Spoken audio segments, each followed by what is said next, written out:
believe him only to a certain point. We'll believe God, but yeah, I believe God can help me with this headache, but I don't believe God can cure me of this disease. Somebody understand what I'm talking about? I believe God can bless me with this job, but he ain't going to necessarily bless me with that job. Y'all see what I'm saying? Somebody understand what I'm saying? But what I'm trying to say is that in order for you to get big results, you have to believe him big, and that's what I want to share with you today. Our scripture will be coming from the Gospel according to John, a very familiar scripture. We're going to be dealing with Martha and Mary and Lazarus and all of that. And John chapter 11, we're going to start at verse 20, and I'm going to read through 27, and then I'm going to skip. So it's going to be a little bit of reading, but you all can follow along on the screen or bring it up on your mobile device or turn with me in your Bibles. The Gospel according to John chapter 11, starting right at verse 20. Amen? A lot of times when we come up with an explanation and went to a yes or no question, somebody understand what I'm saying? Jesus asked her a yes or no question, and it wasn't yes or no, it was a conditional answer. If it's not yes or no, if your answer to a yes or no question is not yes or no, then chances are it's conditional. So we have to be careful when we're answering a question from God. If it's a yes or no question, do you believe? She said, yes, I believe.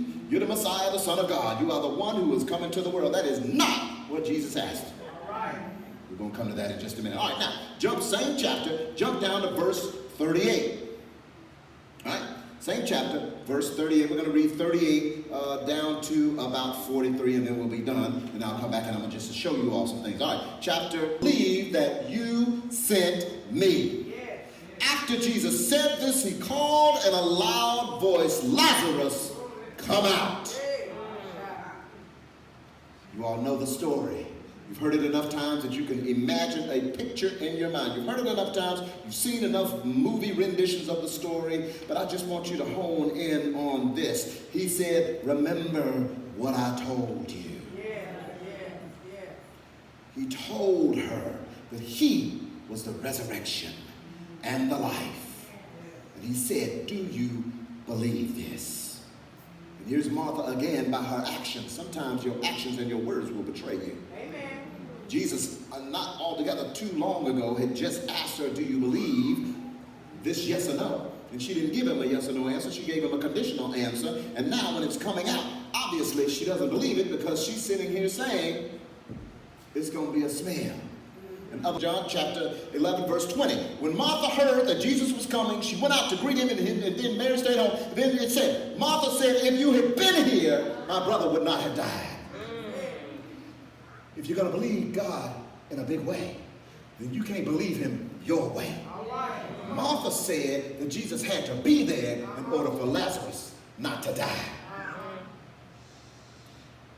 See, what Jesus wanted Martha and everyone else to understand, that it didn't matter that Jesus wasn't there, because the life and the death wasn't in Lazarus' body, the life was in Jesus.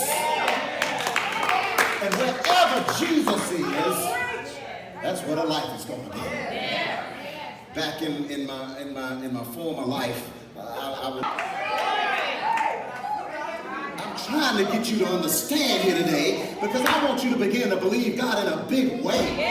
God is doing some things for his people that are bigger than anything you can ask or think. God is getting ready to blow your mind.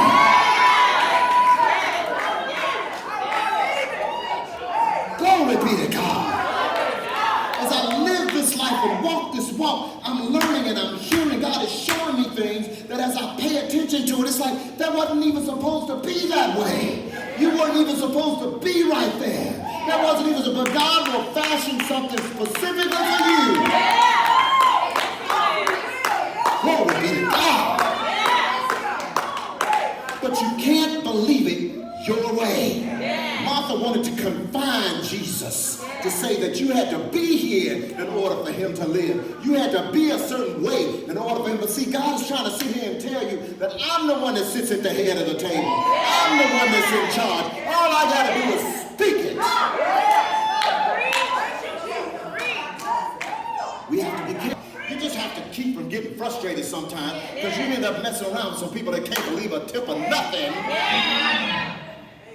And if you're not careful, that'll mess up your faith. Oh, glory be to God. That's why there's been somebody that's talked to me before, and I'm not hearing what they're saying, and I just tune them out. I'm looking right in their mouth, and all I hear is walk, walk, walk, walk, walk, walk, walk, walk. You kind of nod your head and kind of grin because you don't want to be rude. And then as soon as they get up and leave, it's like they never even sat down. Because it's water off a duck's back. Because I believe what thus saith the Lord. I believe that God is working on my behalf. I believe that God is about to do some things that I've never seen before. I have the faith to believe beyond what somebody else may have the faith to believe. God is ever increasing my faith. He is ever increasing my ability to believe in a situation. How is he doing that? Because faith comes by what? Hearing, and hearing by what? The word of God. The more word of God you get, the more you increase your faith. Come on, somebody understand what I'm talking about. You won't believe. Sometimes God will, glory be to God. I'm gonna just share this, and I can't share it right now. I believe I got a testimony that's brewing. You ever had a testimony that's cooking in the oven like a turkey on Thanksgiving? Somebody understand what I'm saying? You got a testimony that's just bubbling up, and you just going back and checking it, and now it's all of a sudden you know it's getting ready to be done because it's starting to smell. Somebody understand what I'm saying? You walk into the kitchen and it's starting to smell up the kitchen. Say, ooh, I can just smell. Can't you smell that blessing? Somebody understand what I'm talking about? Glory be to God. And sometimes as you go, God begins to show you things. I'm up and I'm praying before I get up and get out. And God is revealing some things to me. I don't know about you. I'm just sharing this to y'all for free. If you want God to speak to you, learn how to get down on your knees and listen. We are so wrapped up. We've been to so many prayer meetings. We've been to shut-ins. We've been to all of these different services. And we feel like we got to talk the whole time.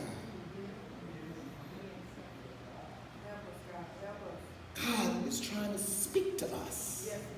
God is trying to reveal things to us. I'm learning how to not talk as much. Oh yes, I enter into his presence with praise. But shortly after that, I'm saying, okay, God, let me take captive of my thoughts and bring them what? Under the subjection of Christ Jesus. In other words, I'm not getting ready to think about what I'm getting ready to do the rest of the day. I'm not even thinking about when I get up off my knees, what clothes I'm getting ready to wear. I'm not even thinking about the traffic. I'm not thinking about the fact that I got to fix my lunch. I'm not even worried about it. I am now concentrating on him. And then he just begins to speak to you. It says, ask.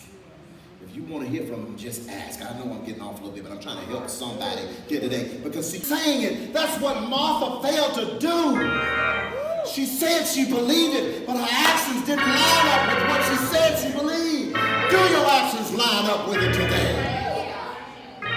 The scripture that I referenced said, now unto him who was able to do exceedingly abundantly above all that we can ask or think. Glory. In another translation, it says he can do much, much more than anything we can ask or think of. The message puts it this way, and I'm done. God can do anything, you know, far more than you could ever imagine or guess or request in your wildest dream. Yeah. Praise God. Oh, glory. I don't know about y'all, but I got some wild dreams. And I ain't talking about dinosaurs chasing me down the street after I ate a ham sandwich. I ain't talking about that. I'm talking about some big dreams. Dreams where I can see myself doing it. The dreams where I can see myself at the next level. Dreams where I can actually see it already done. Dreams that I have.